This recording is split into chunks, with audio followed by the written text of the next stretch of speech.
Goranboyda daha əvvəl yararsız hala düşən 5 mərtəbəli yaşayış binasının 5-ci bloku tamamilə çöküb. Hadisə noyabrın 26-sında axşam saatlarında baş verib. Belə ki, sözü gedən binanın həmin bloku anidən uçub. Əvvəldən sakinlər köçürüldüyü üçün hadisə zamanı binada heç kim olmayıb və nəticədə xəsarət alan olmayıb. Goranboy rayon icra hakimiyyətinin başçısı və digər qurumların əməkdaşları hadisənin baş verdiyi Cəfər Cabbarlı 4 ünvanı gəliblər. Bu bina ilə bağlı Nazirlər Kabinetinə müraciət olunmuşdur, Fövqəladə Hallar Nazirliyinə müraciət olunmuşdur.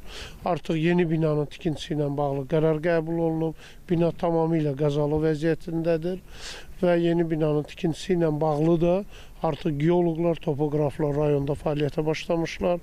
Elə binanın öz yerində yeni bir yaşayış kompleksinin tikintisi və qonşuluqda olan digər binada onda qəzalı vəziyyəti müəyyənləşdirilmişdir. O binanın da bununla birlikdə ümumilikdə 76 mənzilli bir yaşayış kompleksinin tikintisi üçün artıq işə başlanılmışdır. Qeyd edək ki, binada bir neçə gün əvvəl baş verən uçqun səbəbindən 3 qadın, 1 kişi olmaqla 4 nəfər xəsarət alıb. 60 ailə isə binadan təxliyə edilib. Bu çəndir.